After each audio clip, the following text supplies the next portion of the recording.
আপনারা দেখছেন নিউজ তৎকাল 24। নমস্কার, নিউজ তৎকাল 24 এর পর্দায় আপনাদের সকলকে স্বাগত। আপনাদের সাথে আমি দেবব্রত। দেখে নেব এখনকার সংবাদ শিরোনামগুলি। আগরতলা সাবরুম জাতীয় সড়ক জোলাইবাড়িতে বাইক দুর্ঘটনা, গুরুতর আহত 2 যুবক। জোলাইবাড়ি কলসি ব্যারেজে শুরু 12তম 3 দিনের কলসি পৌষ মেলা 2026। গোপন সূত্রে অভিযান, অস্ত্র তৈরির সরঞ্জাম সহ আগরতলা থেকে গ্রেপ্তার এক। এখন সংবাদ বিস্তারিত। শান্তির বাজারে পিঠাপুলির উৎসবের শেষ দিনের আনন্দমুখর অনুষ্ঠান শেষ করে বাড়ি ফেরার পথে ঘটে গেল মর্মান্তিক দুর্ঘটনা।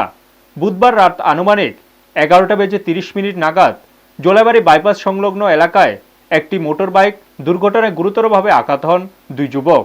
আহতরা দুজনই কলাছড়া মাইরাছড়ি এলাকার বাসিন্দা। আহতদের মধ্যে বাইক চালকের নাম রাজু ত্রিপুরা, বয়স 26, এবং তার সঙ্গে থাকা সমিত ত্রিপুরা, বয়স 20। দুর্ঘটনার পর স্থানীয় বাসিন্দারা দ্রুত বিষয়টি দমকল দপ্তরে জানালে দমকল কর্মীরা ঘটনাস্থলে পৌঁছে আহতদের উদ্ধার করেন। পরে তাদের প্রাথমিক চিকিৎসার জন্য জোলাইবাড়ির সামাজিক স্বাস্থ্য কেন্দ্রে নিয়ে যাওয়া হয়। এই দুর্ঘটনা আবারও মনে করিয়ে দিল, রাস্তায় সামান্য অসচেতনতা কখন যে বড় বিপদের কারণ হয়ে দাঁড়াতে পারে তা কেউই আগে থেকে বুঝতে পারে না। তাই সবারই উচিত যানবাহন চালানোর সময় আরও বেশি সতর্ক থাকা। ব্যুরো রিপোর্ট, নিউজ তৎকাল 24। কলসি ব্যারেজ মন্দির ঘাটে 12তম কলসি পৌষ মেলা 2026-এর শুভ সূচনা। পৌষ মাসের শেষ দিনে উৎসবের রঙে রাঙিয়ে উঠল কলসি ব্যারেজ মন্দির ঘাট। এখানে শুরু হলো 3 দিন ব্যাপী 12তম কলসি পৌষ সংক্রান্তি উৎসব ও মেলা। জোলাইবাড়ি বিধানসভার বিধায়ক তথা মন্ত্রী শুক্লাচরণ নোয়াতিয়া আনুষ্ঠানিকভাবে প্রদীপ প্রজ্বলনের মাধ্যমে মেলা শুভ উদ্বোধন করেন। উদ্বোধনী অনুষ্ঠানে উপস্থিত ছিলেন জোলাইবাড়ি পঞ্চায়েত সমিতির চেয়ারম্যান তাপস দত্ত, দক্ষিণ জেলা জেলাশাসক মোহাম্মদ সাজ্জাদ পি, দক্ষিণ জেলা পরিষদের সদস্য শম্ভু মানিক, জোলাইবাড়ি আরডি ব্লকের বিএসসি চেয়ারম্যান অশোক মক সহ আরও বহু বিশিষ্ট অতিথি। অনুষ্ঠানে বক্তব্য রাখতে গিয়ে মন্ত্রী শুক্লাচরণ নোয়াতিয়া বলেন, পৌষ সংক্রান্তি বা মকর সংক্রান্তি হল গ্রাম বাংলার একটি প্রাচীন ও ঐতিহ্যবাহী উৎসব। পৌষ মাসের শেষ দিনে এই উৎসব পালিত হয়। এই দিনে নতুন ধান ও খেজুরের গুড় দিয়ে তৈরি হয় নানা রকম পিঠেপুলি। গ্রামে গ্রামে বসে মেলা, আকাশ ভরে ওঠে রঙিন ঘুড়িতে, আর মানুষ একসঙ্গে মিলিত হয়ে ভাগ করে নেয় আনন্দ ও উৎসবের উষ্ণতা। 3 দিনব্যাপী এই মেলাকে ঘিরে কলসি ব্যারেজ মন্দিরঘাট এলাকায় উৎসবমুখর পরিবেশ সৃষ্টি হয়েছে। স্থানীয় মানুষ থেকে শুরু করে দূর দূরান্তের দর্শনার্থীরাও ভিড় জমাচ্ছেন এই ঐতিহ্যবাহী পৌষ মেলায়। ব্যুরো রিপোর্ট, নিউজ তৎকাল 24। আমাদের কালচার, আমাদের ট্রেডিশনাল যে কালচার, সেটাকে ধরে রাখার জন্য সরকার পজিটিভলি ভাবে কাজ করছে। এবং টিআরআই, রাজ্য সরকারের ট্রাইবাল ওয়েলফেয়ার ডিপার্টমেন্টের টিআরআই ডিপার্টমেন্ট, এই টিআরআই ডিপার্টমেন্টের মাধ্যমে রাজ্যের প্রত্যেক জনজাতি অংশের যারা সমাজপতি আছেন তাদেরকে তাদের আদিম যে কালচার, আদিম যে সংস্কৃতি, আদিম যে বিভিন্ন আমাদের নাচ গান, সেটাকে উজ্জীবিত করার জন্য একটা মিউজিক ইনস্ট্রুমেন্ট ডিস্ট্রিবিউশন করার জন্য বাজেটে প্রায় 3 কোটির উপর রাখা হয়েছে।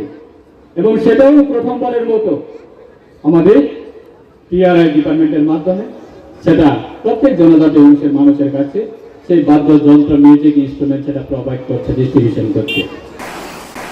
রাতের নিস্তব্ধতা ভেঙে হঠাৎই নড়েচড়ে বসল গোটা আমতলী এলাকা। গোপন সূত্রে পাওয়া সংবাদের ভিত্তিতে গভীর রাতে আমতলী থানার পুলিশ হাপানি ও সবুজপল্লী গোয়ালাপাড়া এলাকায় বলবীর সিং ওরফে ভিক্টু সিং এর বাড়িতে অভিযান চালায়।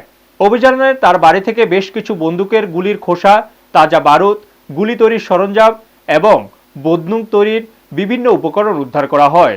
একই সঙ্গে পুলিশ বলবীর সিং ওরফে ভিক্টু সিংকে গ্রেপ্তার করে। এই অভিযানে নেতৃত্ব দেন আমতলী থানার সেকেন্ড অফিসার মৃণাল কান্তি পাল। অভিযানে আরও অংশ নেন মহিলা সাব ইন্সপেক্টর সুস্মিতা দেবনাথ সহ থানার অন্যান্য পুলিশ কর্মীরা। খবর পেয়ে দ্রুত ঘটনাস্থলে পৌঁছান আমতলী এসডিপিও পারমিতা পান্ডে এবং পশ্চিম জেলার অতিরিক্ত পুলিশ সুপার ধ্রুবনাথ। পুলিশের পক্ষ থেকে এক্সিকিউটিভ ম্যাজিস্ট্রেট ও ফরেন্সিক টিমকেও খবর দেওয়া হয়। তারাও ঘটনাস্থলে এসে উদ্ধার হওয়া সামগ্রী খুঁটিয়ে পরীক্ষা করেন। এসডিপিও পারমিতা পান্ডে সাংবাদিকদের জানিয়েছেন, ধৃত বলবীর সিং এর বিরুদ্ধে আগেই কলমচোরা থানায় অস্ত্র আইনে একটি মামলা রয়েছে। সেই মামলায় অভিযোগ সে নিজের স্ত্রীকে গুলি করে হত্যা করেছিল। বর্তমানে তাকে থানায় দফায় দফায় জিজ্ঞাসাবাদ করা হচ্ছে। এই ঘটনার পর গোটা এলাকা জুড়ে তীব্র চাঞ্চল্যের সৃষ্টি হয়েছে। ব্যুরো রিপোর্ট, নিউজ তৎকাল 24। কিছু জাতীয় যে জিনিসগুলো কোথা থেকে উদ্ধার করলেন, কি পারপাস যদি বিষয়টা বিস্তারিত। অ্যাকচুয়ালি আজকে সন্ধ্যা নাগাদ আমতলী পিএসের কাছে একটা খবর আসে যে কার্তিক চৌমুনি সেখানে যে বলবীর সিং ওনার বাড়িতে আর্মস জাতীয় কিছু জিনিস আছে। তো অ্যাকর্ডিংলি ইমিডিয়েটলি এই খবরটার সঙ্গে সঙ্গে পাওয়ার সঙ্গে সঙ্গে আমতলী পিএস থেকে team under the leadership of sub inspector Mrinal Pal ওইখানে যায়, গিয়ে বাড়িটাকে বলবীর সিংয়ের বাড়িটাকে ভালো করে সার্চ করা হয়। সার্চ করে ওনার বাড়ি থেকে আমরা কিছু 7 কার্ট্রেজ কেস, যেটা 7 কার্ট্রেজ কেস রিকভার করি, কিছু বুলেট জাতীয় আইটেমস রিকভার করি, প্লাস কিছু আরও টুলস আমরা এখান থেকে রিকভার করি। বা সেগুলিকে দেখে লাগছে যে উনি এগুলি দিয়ে কিছু আর্মস বানাতে পারেন। তো অ্যাকর্ডিংলি বলবীর সিংকে আমরা আমাদের কাস্টডিতে নেই, উনি ডিটেইনড আছে। কালকে ওনাকে আমরা কোর্টে ফরওয়ার্ড করব রিমান্ড চেয়ে। আর বাকি যে আইটেমসগুলি আমরা রিকভার করেছি ওইগুলিকে আমরা ফরেন্সিক ল্যাবরেটরিতে পাঠিয়ে এগুলি কীভাবে এবং কী কাজ এগুলি সেটা আমরা রিপোর্ট নেব। ওনার বিরুদ্ধে কি আগে কোনো কিছু? এখন আমরা প্রিলিমিনারি আমরা জানতে পেরেছি যে 2024-এ ওনার বিরুদ্ধে কলমছড়া পিএসে একটা কেস আছে। তো সেটা বাকি ডিটেলসটা আমরা আনছি যে উনি কিসে অভিযুক্ত ছিলেন এবং কী কী ম্যাটারে উনি আগে অ্যারেস্ট হয়েছিল। তো সেই ডিটেলসগুলো আমরা এখানে ইনক্লুড করছি। এমনি ওনাকে জিজ্ঞাসাবাদ করা হয়েছিল কী কারণে কেন এই জিনিসগুলো ওনার বাড়িতে? ওনার জিজ্ঞাসাবাদ চলছে কিন্তু উনি এখনও কিছু ডিসক্লোজ করেনি।